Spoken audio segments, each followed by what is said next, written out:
سیدہ عائشہ کو دیا، فرمایا عائشہ یہ گوشت پکاؤ۔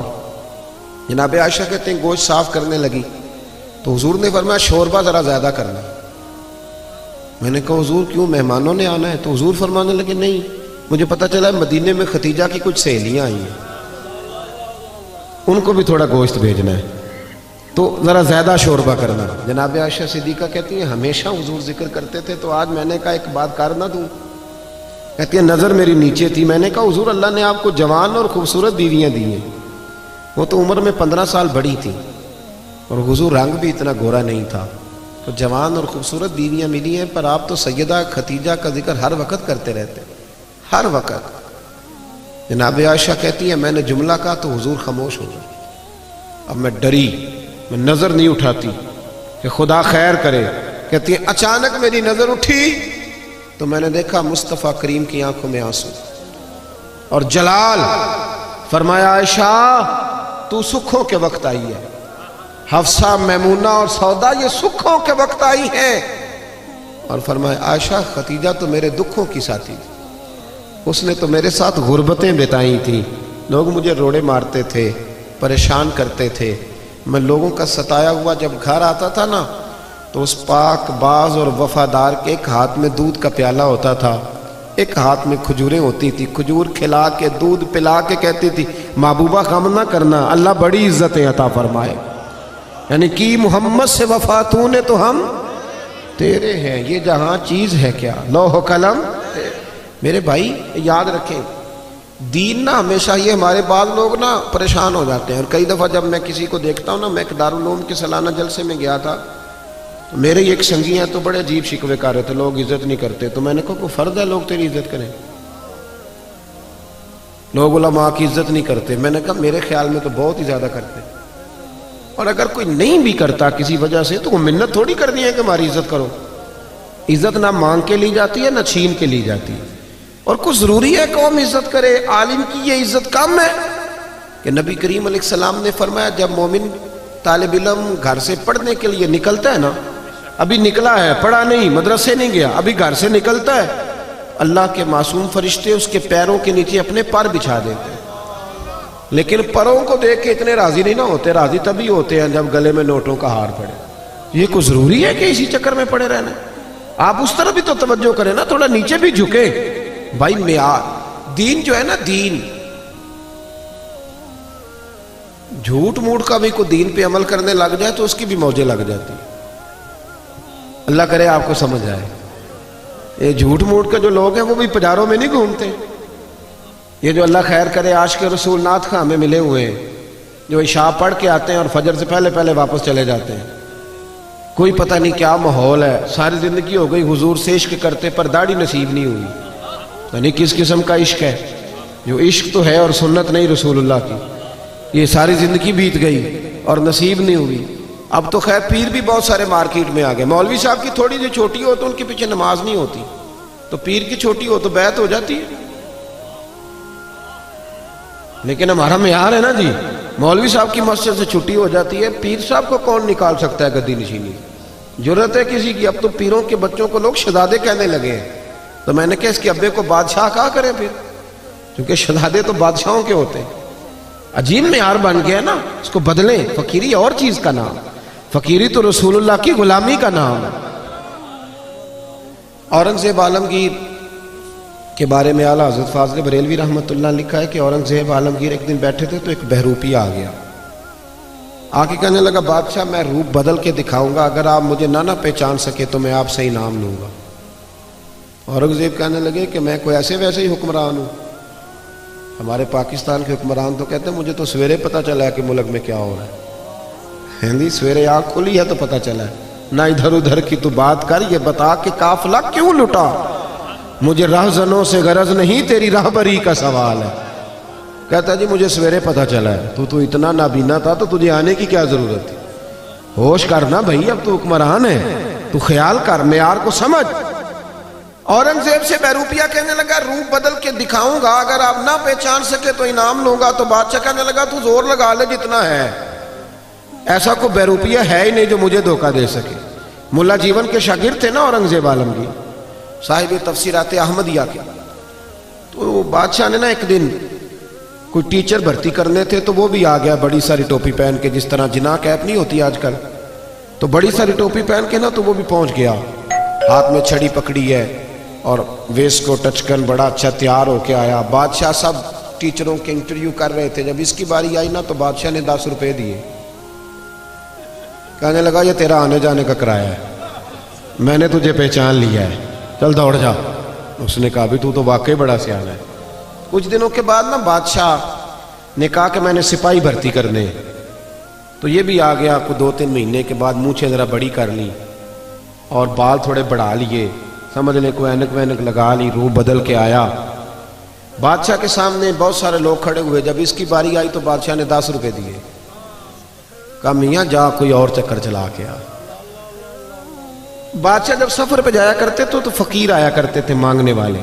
2-4 مہینے کے بعد بادشاہ نکلا سیر کے لیے جانا تھا تو فقیر آ گئے، اس نے بھی نا منہ پہ سیاہی مال لی، کپڑے پھاڑ لیے، ہاتھوں میں کاسا لے لیا۔ بادشاہ نے باقیوں کو 5-5 دیے، اس کی باری آئی تو 10 دیے، کہا میاں یہ تیرا کرایہ آنے جانے کا، میں نے تجھے پہچانی۔ اعلیٰ حضرت رحمت اللہ لکھا ہے اس کو، 2 سال بیت گئے بہروپیے کو روپ بدلتے، لیکن جب بھی وہ روپ بدل کے آتا بادشاہ پہچان لیتا۔ ایک دن بادشاہ جہاد کے لیے جا رہا تھا ہندوؤں کے ساتھ، ایک ریاست سے ٹکرانا تھا، ہزاروں کا لشکر اس کے ساتھ فوج کا، گرمی بڑی سخت تھی۔ بادشاہ ایک گلی سے گزر رہا تھا، ایک روڈ سے گزر رہا تھا، اس نے دیکھا کہ ایک بہت پہاڑی ہے، اوپر لوگ چڑھ بھی رہے ہیں اتر بھی رہے ہیں۔ اس کے دل میں خیال آیا کہ ادھر کیا ہے؟ ایک آدمی سے پوچھا یہاں کیا ہے؟ اس نے کہا جی وہاں نا اوپر ایک درویش بابا بیٹھا ہے، لوگ اس سے دم کراتے ہیں، دعا کراتے ہیں، اللہ اللہ کراتے ہیں، نیک آدمی ہے۔ تو پرانے سارے لوگ اللہ والوں کو ماننے والے ہوتے تھے۔ بادشاہ کہنے لگا میں بھی اچھے کام جا رہا ہوں، چلو میں بھی دعا کرا رہا ہوں۔ اب بادشاہ لوگ نازک مزاج ہوتے ہیں، آپ کو پتہ ہے، بڑی مشکل سے پہاڑی پہ چڑھا، اوپر گیا تو لائن لگی ہوئی تھی، کہا میں اورنگزیب۔ اس نے کہا جی ہمارا بابا امیر غریب کا فرق نہیں کرتا، ملنا ہے تو لائن میں لگ جاؤ۔ اورنگزیب لائن میں لگ گیا، 50 آدمی تھے، تھک گیا، دھوپ بڑی سخت تھی، نمبر آیا، اتحیات کی حالت میں بابا جی کے پاس بیٹھا، ہاتھ چومے، کہا حضور میں جہاد کے لیے جا رہا ہوں۔ بابا جی نے دعا کی، اچھا جبہ پہنا ہے، داڑھی رکھی ہے، پگڑی باندھی ہے، دعا کی، نصیحتیں فرمائی، اور پھر فرمایا آخر پہ کہ اگر تو جیت گیا تو تکبر نہ کرنا، ہار گیا تو مایوس نہ ہونا، یہ نصیحت کی۔ اورنگزیب کہتے ہیں کہ میں نے چند سکے نہ بطور نذرانہ کے بابا جی کے مسلح کے نیچے رکھے، اور جب میں الٹے قدم اترنے لگا تو بابا جی رومال جھاڑ کے کھڑے ہو گئے، کہنے لگے آج نہیں پہچانا تو نے، کوئی نہیں سمجھ آئی آپ کو؟ کہنے لگے آج نہیں پہچانا، آج تو نہیں نہ پہچانا، رکھ میرا انعام بنتا ہے، رکھ ادھر۔ بادشاہ کہنے لگا اللہ تیرا بھلا کرے، تو نے تو تھکا دیا، کہاں چڑھا ہوں کہاں رکا ہوں، پسینہ پیروں تک آ گیا ہے، پر چلو بات بن گئی، تو نے بھائی کمال کر دیا، اورنگزیب کو دھوکہ دیا۔ بہرحال بتا کیا چاہیے؟ بادشاہ نہ سب سے قیمتی ہیرے اپنے تاج میں لگایا کرتے تھے، سب سے قیمتی ہیرے۔ کہنے لگا وہ جو تیرے سر پہ تاج ہے نا، اس کے جو ہیرے ہیں وہ چاہیے، 2 سال ہو گئے محنت کرتے، قیمتی۔ بادشاہ نے اسی وقت تاج اتارا، اس کے پیروں میں رکھا، تو کہنے لگا یہ تو نے مانگا ہے نا منہ سے، میں جہاد سے واپس آتا ہوں تو آنا، میں اپنی مرضی سے بھی دوں گا۔ یہ جملے کہہ کے بادشاہ جب غار سے اترنے لگا تو بہروپیے نے آواز دی، کہنے لگا بادشاہ ذرا سننا۔ بادشاہ نے پلٹ کے دیکھا، کیا ہوا؟ کہنے لگا اپنا تاج لے جا، مجھے ضرورت نہیں رہی۔ اس نے کہا بڑا پاگل ہے تو، 2 سال سے جدوجہد کر رہا ہے، اب کہتا ضرورت نہیں۔ اس نے کہا لے جا، نہیں ضرورت۔ کہا کیا ہوا؟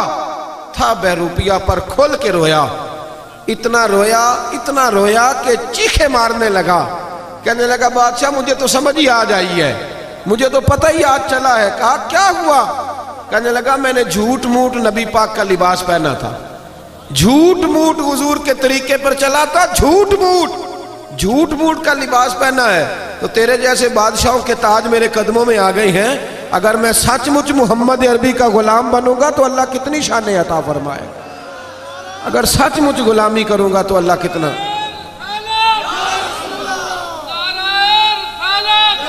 بھائی یہاں تو جنہوں نے جھوٹ موٹ نام لیے ان کی موجیں لگ گئی، تو جو سچ مچ کریں گے بتائیے اللہ کتنی شانیں عطا فرمائے۔ اپنا معیار نہ بدلے کبھی بھی معیار. ہمارا معیار بڑا عجیب ہو گیا ہے, بڑا عجیب معیار ہے.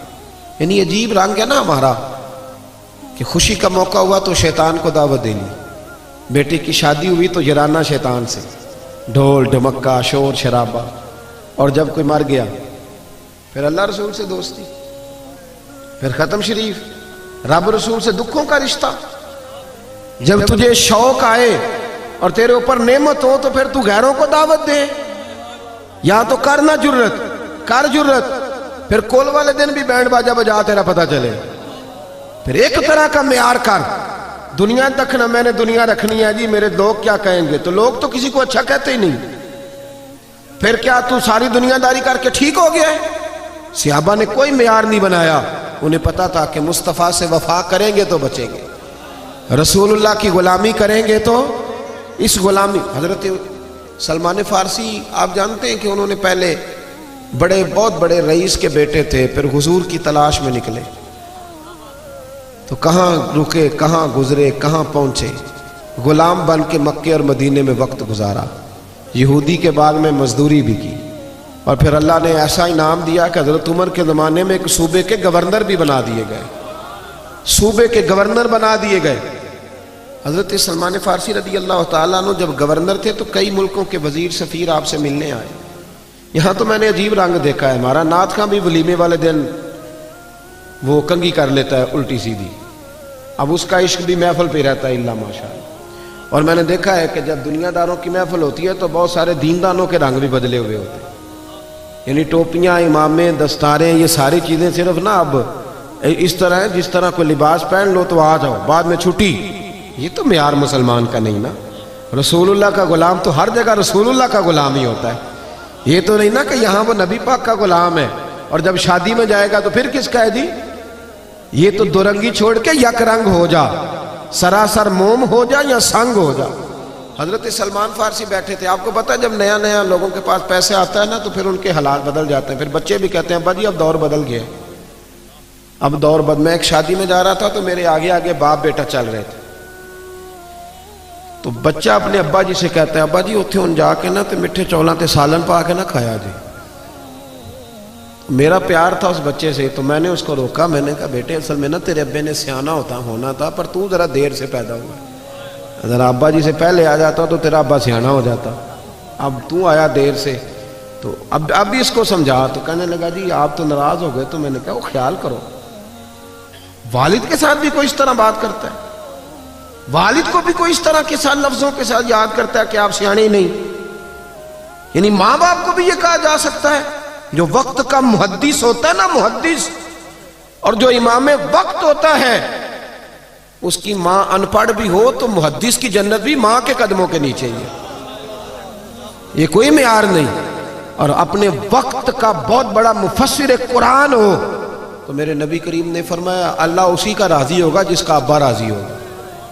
باپ چاہے ان پڑھ ہو, صرف مومن مسلمان ہونا شرط ہے, تو معیار نہ بدلے. حضرت سلمان فارسی بیٹھے تھے, کھانا لگا ہوا تھا دسترخوان پہ. حضور علیہ السلام نے فرمایا ہے کہ جب تم دسترخوان پہ روٹی کھاؤ تو کوئی لقمہ دسترخوان پہ گر جائے تو اٹھا کے کھا لو, اللہ تمہاری بخشش فرما دے گا. تو اب کئی وزیر سفیر آئے ہوئے تھے, اب تو دسترخوان رہے نہیں, آپ کو پتہ ہے اب تو ڈائننگ ٹیبل ہے اور اب تو معیار بالکل بدل گیا. تو دسترخوان پر بیٹھے تھے سب لوگ, ایک لقمہ حضرت سلمان فارسی کے ہاتھ سے دسترخوان پر گر گیا. آپ نے پہلے وہ لقمہ اٹھایا, پھر دسترخوان پہ انگلی پھیر کے نا اس کو چاٹنے لگے, تو قریب ایک صحابی کان میں کہنے لگے حضور ٹھہر جائے, یہ لوگ کیا کہیں گے, ان کو جا لینے دیں, اس کے بعد کر لیجئے گا, ان کو نہیں پتا ابھی ہمارے معیار کا. کان میں بات کی تھی, چاہیے تھا حضرت سلمان فارسی بھی کان میں جواب دیتے, پر وہ تو جذباتی ہو گئے. فرمانے لگے کیا کہا تم نے, یہ لوگ کیا کہیں گے؟ فرمایا ان 4 دنیا داروں کے لیے میں اپنے نبی کا طریقہ چھوڑ دوں, ان 4 دنیا داروں کے لیے رسول اللہ کا طریقہ چھوڑ دوں. اور پھر اتنے جذبات میں آئے کہ پگڑی اتر گئی, اپنے بال ہاتھوں سے پکڑ لی اور فرمانے لگے سن, میں تو مکے اور مدینے کے باغوں سے کھجوریں اتار کے بیچتا تھا, یہ جو میرے سر پر عزت کے بال ہیں یہ محمد عربی کے اگائے ہوئے ہیں. حضور نے مجھے عزت دی ہے اور آج میں حضور کا طریقہ چھوڑ جاؤں, نبی پاک کے طریقے سے ہٹ جاؤں؟ نہ معیار بدلے. مسلمان کی عزت صرف اور صرف میرے نبی کے قدموں میں ہے. یہ جتنا مرضی باؤ بن جائے، اپ ٹو ڈیٹ ہو جائے، یہ سارا زمانہ گھوم کے آ جائے، اس کی عزت رسول اللہ کے قدموں۔ میں ملک سے باہر گیا تو آپ کو پتہ ہے ہمارے جو باہر لوگ ہیں تو وہ بڑا بڑا رنگ دکھاتے ہیں، وہ پکی سڑکیں دیکھ کے پریشان ہو جاتے ہیں کہ ان کی سڑکیں بڑی پکی ہیں۔ تو مجھے بھی انہوں نے بڑے بڑے ٹھنڈے ٹھنڈے شہر دکھائے، بڑا کچھ ہوا، مجھے بہت سارے وہاں کے شہر دیکھنے کا موقع میسر آیا۔ تو واپسی پہ جو میرے میزبان تھے وہ مجھے کہنے لگے آپ کو ہمارا ملک کیسا لگا؟ تو میں نے کہا یہ تبصرہ کرنا کوئی ضروری ہے؟ کہنے لگے نہیں آپ واپس جا رہے ہیں تو ایک سوال ہوتا ہے تو بتا دیں کیسا لگا۔ تو میں نے کہا میری اصل میں مجبوری یہ ہے کہ میں انگریزوں کا یہ ملک دیکھنے سے پہلے مدینہ دیکھ چکا ہوں، اور مدینہ دیکھ کے اب میں کسی انگریز کے ملک کی تعریف کروں تو یہ ہو نہیں سکتا، یہ معیار نہیں۔ جنوں ویکھ کے ٹھر دیاں اکھیاں نے، جنوں ویکھ کے ٹھر دا سینہ ہے، ربا تیری ساری خدائی چ ایک ہی تے شہر مدینہ ہے۔ یہ کیا معیار ہوا کہ وہاں کھڑے ہو کے وہاں سمجھ کر مدینہ منورہ میں حضور کے مواجہ پہ حاضری دے کے باہر نکلا تو میرے شہر کے ایک بہت بڑے سیاسی آدمی تھے، مجھے مل گئے، پیر صاحب السلام علیکم۔ وعلیکم السلام۔ تو کہنے لگے آپ بڑی گھٹن والی زندگی گزار رہے ہیں، کسی بڑے بڑے آدمی کے پاس نہیں جاتے، تو آپ کو لے نہ جائیں ذرا اسلام آباد کی؟ تو میں نے کہا جی مجھے بھی آپ کی بھی کوئی سمجھ نہیں آئی، جس بندے کو سب سے بڑی بارگاہ میں کھڑے ہونے کا موقع مل جائے پھر وہ چھوٹا ہی ہے نا کہ چھوٹے چھوٹے لوگوں کے پاس جا کے منتیں کرتا پھرے۔ کہنے لگے کیا مطلب؟ میں نے کہا مجھے تو حضور نے اپنے مواجہ اقدس پہ کھڑا کر لیا ہے، اب میں وڈیروں کے سامنے جاؤں، اب میں دنیا داروں کے سامنے جاؤں، اب میں ان کی طرف دیکھوں؟ یہ معیار نہیں مسلمان کا، خوددار بن کے جئیں گے، اس لیے کہ ہماری عزت نہ دولت سے نہ شہرت سے، عزت تو رسول اللہ کے قدموں سے۔ حضرت عمر فاروق کے پوتے تھے حضرت سالم بن عبداللہ بن عمر، طواف کعبہ کر رہے تھے، مکے کا گورنر آ گیا عبد الملک بن مروان، بیت اللہ وہاں بھی نا میں نے دیکھا اللہ ماشاءاللہ بیچارے مرید وہاں بھی جو الجھ گئے نا وہ وہاں بھی بیچارے بوتلیں اٹھائی ہوئی ہیں بھاگے ہوئے۔ میرا بھی ایک مرید ہے بڑی دور رہتا ہے مکے سے، مجھے فون کیا، کہنے لگا پیر صاحب ناراض نہ ہونا میں بڑی دور ہوں آ نہیں سکتا۔ اور میں نے کہا خدا کے بندے اگر تو بڑا مالدار ہوتا تو تجھے یہاں آنے کی کیا ضرورت تھی؟ غریب آدمی ہے، اپنی مزدوری کر دھیان سے، میں تو حاضری دینے آیا ہوں کہ یہاں بھی میں چندے اکٹھے کرنے کے لیے آیا ہوں۔ معیار بدلے تھوڑا سا۔ یہ جو رشتہ دار جاتے ہیں وہاں جا کے ان کی بھی خواہش ہوتی ہے کہ سارے رشتہ دار آ جائیں، ماں بدولت حاضر ہوئے، وہ بھائی وہ مزدوری کرنے گیا ہے، اس کا خیال کرے تھوڑا سا، معیار بدلے۔ خودداری میں عزت ہے۔ یہ جو لوگ سہارے ڈھونڈتے پھرتے ہیں نا کہ میری پھپھی مہربان ہو جائے امریکہ والی تو میں بچ جاؤں گا، اور میرا ماموں لندن والا نظر کرم کرے تو میں بچ جاؤں گا، کوئی سیاست دان ہے، بزدل لوگ ہیں، یہ کمزور ہیں، چھوٹے دل کے ہیں۔ جو تگڑے لوگ ہوتے ہیں وہ سہارے ڈھونڈا نہیں کرتے، وہ سہارا بنا کرتے ہیں۔ جو باوقار لوگ ہوتے ہیں، حضرت سالم بن عبداللہ طواف کعبہ کر رہے تھے، تو آپ کو پتہ ہے جب 7 چکر پورے ہوتے ہیں تو بندہ بیت اللہ کے سامنے ہوتا ہے، تو کعبہ شریف کے بالکل سامنے کھڑے تھے تو خلیفہ آ گیا، آ کے کہنے لگا السلام علیکم، فرمایا وعلیکم السلام۔ کہنے لگا جی میں مکے کا گورنر ہوں، کو حکم ہو تو بتائیے گا۔ تو حضرت سالم بن عبداللہ فرمانے لگے تو بڑا ہی بیوقوف ہے بھائی، کس نے تجھے گورنر بنا دیا؟ کہنے لگا حضور کیا ہوا؟ فرمایا بڑا پاگل ہے تو۔ کہا حضور حکم کریں۔ فرمانے لگے بیت اللہ شریف میں آ کے خانہ کعبہ کے سامنے کھڑے ہو کے بھی میں دنیا داروں سے مانگوں گا، یہاں آ کے بھی۔ آپ کو پتا ہے حضرت نے لکھا ہے کہ کسی فقیر کو مسجد میں 1 روپیہ دو تو باہر نکل کے کفارے کے طور پر 70 روپے دو، یعنی یہ مسجد میں بھی آ کے بندوں سے مانگتا ہے۔ یہاں تو اللہ رسول سے مانگنا چاہیے تھا، اولیاء سے مانگنا چاہیے تھا، اور یہاں آ کے بھی سیٹھوں سے سوال کرتا ہے، مسجدوں میں آ کے بھی، مسجدوں میں بھی۔ وہ خطیب صاحب کہتے ہیں جی میں نبی پاک کے نام کا کھاتا ہوں، اور پہلے کہتے ہیں 25,000 جمع کراؤ پھر چلوں گا۔ بھئی تو حضور کے نام کا کھاتا ہے تو نبی پاک تو تجھے گھر میں بیٹھے بیٹھے بھی دے دے گے، یہ کیا معیار ہے؟ کہتے ہیں جی میں نے حاضری لگوانی ہے نبی پاک کی بارگاہ میں۔ تو میں نے کہا گھر بیٹھ کے نعت پڑھ لے، وہاں بھی حاضری لگ جاتی۔ حضور تو ہر جگہ حاضر و ناظر ہیں، دیکھتے ہیں، معیار بدلے، سمجھے۔ حضرت سالم ابن عبداللہ فرمانے لگے اللہ کے گھر میں آ کے بیت اللہ کے سامنے کھڑے ہو کے بھی سیٹھوں اور نوابوں سے مانگوں گا، یہاں آ کے بھی۔ تو وہ ڈر گیا، کہنے لگا پہلی دفعہ کسی فقیر سے پالا پڑا تھا، میرے پیروں تک پسینہ نکل گیا، یہ تو مرد ملا ہے۔ کہتے ہیں میں نہ وہاں سے باہر نکلا جیسے آج کل لوگ باب عبدالعزیز سے یا باب فہد سے باہر نکلتے ہیں۔ کہتے ہیں میں باہر نکلا تو حضرت سالم بن عبداللہ بھی باہر آئے، تو میں نے کہا حضور اب تو بیت اللہ نہیں، اب تو باہر آ گئے مسجد الحرام سے، اب بھی کوئی حکم ہو تو بتا دیں۔ فرماتے ہیں مسکرانے لگے، کہنے لگے اگر تو نہیں جان چھوڑتا تو چل بتا تجھ سے دین مانگوں کہ دنیا مانگوں؟ کیا مانگوں، دین کے دنیا؟ کہنے لگا حضور میں تو دنیا دار ہوں، دنیا ہی دے سکتا ہوں، دیندار تو آپ ہیں۔ جناب سالم بن عبداللہ مسکرائے اور اس کے کندھے پر تھپکی دی، فرمانے لگے جا پھر اپنا کام کر، دنیا تو میں نے اس سے کبھی نہیں مانگی جس نے دنیا بنائی ہے، اس سے کبھی سوال دنیا کا نہیں کیا، اس سے بھی اس کے محبوب کی غلامی مانگی، جا اپنا کام کر، تجھ سے میں دنیا مانگوں گا تو مجھے دنیا دے گا، جا اپنا کام کر۔ خودداری جو ہوتی ہے نا، خودداری، وہ ایک شاعر بیٹھا تھا تو کوئی آدمی اس کے 5 روپے ہاتھ میں تھما گیا، بیچارہ کو پتہ ہے کئی شاعروں کی حالت بھی طرز کھانے والی ہوتی، لیکن بندہ بڑا قیمتی تھا، کوئی 5 روپے تھما گیا اس کے ہاتھ میں، لیکن اس نے ایک شعر کہا مجھے تو اتنا پسند آ گیا کہ کئی انقلاب برپا کر دیتے ہیں نا جملے، انقلاب برپا کر گیا۔ وہ 5 روپے کوئی سیٹ پکڑا گیا تو اس نے آواز ادھر آ بھائی، ادھر آ۔ وہ بندہ واپس آیا تو اس نے کہا یہ 5 روپے کیوں دیے؟ کہنے لگے تو غریب ہے، تجھے ضرورت ہوگی۔ وہ کہنے لگا ضرورت ہوگی تو میں اللہ سے مانگوں گا، اللہ کے رسول سے مانگوں گا، اپنے مرشد سے مانگوں گا، سیٹھوں نوابوں سے مانگوں۔ اٹھا اور شعر کہا تو قلم توڑ دیے۔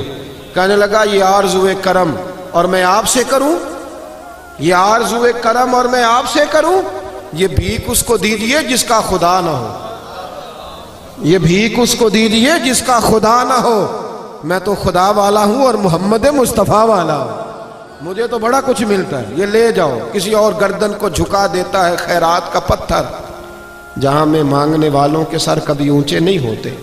پرانے بادشاہ جو ہوتے تھے نا، ان کو بڑا شوق ہوتا تھا تعریفیں کرانے کا، ان کو بڑا شوق ہوتا تھا، اور ان کو میں بس مضمون سمیٹنے کی طرف آ رہا ہوں، بات سمیٹ رہا ہوں۔ یہ بڑا شوق ہوتا تھا بادشاہوں کو تعریفیں کرانے کا، آج بھی آپ کو پتہ نا بڑا شوق ہوتا ہے۔ یہ ہمارے سٹیجوں پہ بھی یہ حال ہوتا ہے کہ جس کی ڈیوٹی ہوتی ہے اعلان کرنے کی، وہ ایسے ایسے لقب کہہ دیتا ہے کہ وہ جس کے لیے کہہ رہا ہوتا ہے وہ بھی سوچتا ہے کہ اس کا ترجمہ کیا ہے جو اس نے کہہ دیا ہے، یعنی اس کا معنی کیا تھا، پر ڈیوٹی لگی ہوئی ہے کہہ دیتے ہیں، یعنی لقب کے بیچ میں بندہ ڈھونڈنا مشکل ہو جاتا ہے کیا کچھ کہہ گیا۔ اور اگر اس سے پوچھیں کہ تجھے پتہ ہے تو کہتا ہے نہیں میں اشتہار تو پڑھے ایسا۔ جی فلسفہ ہے بھئی، آپ سادی سی بات کریں، لوگوں کو کیا پتا بیچاروں کو کہ یہ خطیب پاکستان کا ترجمہ کیا ہے اور مقرر ذی شان کا معنی کہاں سے ڈھونڈنا ہے۔ سادہ سا نام لکھیں۔ میں تو منت کرتا رہتا ہوں دوستوں کی کہ اشتہاروں پہ تصویریں بھی نہ لگایا کریں، کوئی ضرورت نہیں ہے اس کی۔ اللہ تعالیٰ توفیق دینے والا ہے، حسن ہمیشہ سادگی میں ہوتا ہے۔ یہ جو ریاکاری ہوتی ہے یہ تو اداکاری ہوتی ہے، تو اداکاری آپ کتنی دیر کریں گے؟ اداکاری کر کے بندہ تھک جاتا ہے۔ نارمل زندگی میں مزہ ہے، ان چکروں میں نہ پڑے، اس سے باہر آئیں۔ جو نارمل زندگی ہے اس میں رہے، سادے۔ ہمارے بزرگوں نے کوئی ملمہ سازی نہیں کی، پر اللہ نے انہیں بڑی شانیں عطا فرمائی۔ آپ سارے اکابرین کو دیکھ لیں۔ فرزق شاعر گزرا ہے اہل عرب کا، تو وہ بڑے زبردست قصیدے لکھتا تھا، بڑے زبردست قصیدے لکھتا تھا، تو بادشاہ اسے انعام دیتے تھے۔ آج بھی آپ یقین کریں بڑے انعام ملتے ہیں قصیدے، جو قصیدے اچھے پڑھے اس کو وزارت اچھی ملتی ہے، پتہ ہے نا آپ کو۔ جو اچھے قصیدے پڑھنے والا ہو نا، اچھے بوٹ پالش کرے، وہ اچھا وزیر بنتا ہے۔ باقی جو قصیدے نہیں پڑھے گا پیچھے رہ جائے گا۔ تو درباری لوگوں کو ہمیشہ لوگوں نے نوازا ہے، تو بڑے قصیدے پڑھتا تھا۔ عبد الملک بن مروان کہتے ہیں میں طواف کعبہ کے لیے جب حاضر ہوا نا، تو میں طواف کر رہا تھا، تو میرے بالکل پیچھے نا حضرت امام زین العابدین بھی آ گئے۔ جب امام زین العابدین آئے تو لوگوں نے رستہ چھوڑ دیا۔ کچھ عزتیں خدائی ہوتی ہیں نا، لوگوں نے رستہ چھوڑا، تو خلیفہ کو بڑا برا لگا کہ مجھے میرے لیے چھوڑا نہیں، امام کے لیے چھوڑا ہے، پر تیری نسل پاک میں ہے بچہ بچہ نور کا، تو ہے عین نور تیرا سب گھرانہ۔ تو وہ نا فوری طور پہ فرزق سے کہنے لگا کہ یہ ان لوگوں کو میں پوچھ لوں گا، یہ انہوں نے زین العابدین کو رستہ چھوڑا، میرے لیے نہیں چھوڑا۔ تو شاعر کہنے لگا، تیز آدمی تھا، کہنے لگا بادشاہ ان کو تو پوچھ لے گا تو وہ ذرا حجر اسود کی طرف بھی دیکھ، جدھر جدھر امام زین العابدین گھومتے ہیں وہ بھی ادھر ہی گھومتا جاتا ہے، حضور کی اولاد کا تو وہ بھی ادب کر رہا ہے، اور تو کہتا پوچھ لوں گا۔ تو وہیں کھڑے کھڑے نا اس نے 100 شعر کہہ دیا امام زین العابدین کی شان۔ بڑا زبردست شاعر تھا نا، جو فی البدی اہل زبان لوگ ہوتے ہیں وہ کمال کر دیتے ہیں. قصیدہ کا تو 100 شعر وہیں پہ، تھوڑی کی دیر میں اس نے اتنے شعر کہہ دیے. بادشاہ کو برا لگا، اس نے بعد میں کوئی بہانہ بنایا. اپنے مخالفین پہ تو پرچے بندہ کٹوا ہی لیتا ہے نا بعد میں اقتدار میں آ جائے. اس نے پھر نا بہانہ بنایا، اور یہ سارے ایسے ہی کرتے رہے ہیں. جن پر آج پرچے ہیں یہ کل کسی اور پر پرچے کٹاتے تھے. یہ بس ہمارے ملک میں نا سوچ ایک ہی ہے، نمبر پلیٹیں ہی بدلتی ہیں، گاڑیاں وہی پرانی ہیں. اس کی نمبر پلیٹ اتار کے اس کو لگا دو، اس کی اس کو لگا دو، باقی بیچ میں انجن وہی پرانے ہیں سارے. تو انجن پرانے سے کام نہیں چلتا، گاڑی نہیں ہو تو پھر ہی انجن نیا لگے تو گزارا ہوتا ہے. بہرحال یہ عنوان نہیں، ورنہ اس پر بات کرتا، بات ختم کرنا چاہ رہا ہوں. جب قصیدہ لکھا نا تو فارغ ہوئے نا، تو بادشاہ نے پکڑ کے، گورنر نے حضرت امام زین العابدین کی شان لکھنے کے جرم میں شاعر کو نا جیل میں ڈال دیا. امام زین العابدین کو پتہ چلا تو آپ نے 500 دینار جیل میں بھیجے، فرمایا میری وجہ سے تجھے جیل ہوئی ہے. تو اس نے بھی پھر کمال کر دیا، جواب لکھا. کہنے لگا حضور ساری زندگی جو قصیدے لکھے ہیں نا وہ دولت کے لیے لکھے، اور اللہ کی عزت کی قسم آپ کا جو قصیدہ لکھا ہے وہ محمد عربی کی رضا کے لیے لکھا ہے، یہ پیسوں کے لیے نہیں لکھا. یہ پیسے واپس رکھ لیں، اس لیے کہ اگر میں مصطفیٰ سے وفا کروں گا نا تو پھر رب میرا مجھ سے بڑی ہی محبت فرمائے گا. کی محمد سے وفا تو نے تو ہم تیرے، یہ جہاں چیز ہے کیا لوح و قلم تیرے. 2 باتیں سن لیں، میں بات ختم کرنے لگا ہوں. ایک تو اگر آپ نماز نہیں نہ پڑھیں گے تو لوگ ہماری محفل پر تنقید کریں گے کہ یہ محفلیں تو کراتے ہیں مسجدوں میں نہیں آتے. آپ کا دل کرتا ہے تنقید ہو، تسی بولتے ہی نہیں تو پتہ نہیں تھوڑا کی پروگرام ہے. پڑھیں گے صبح کی نماز جماعت کے ساتھ. جنہوں نے عشاء نہیں پڑھی وہ جلدی سے پڑھ لیں.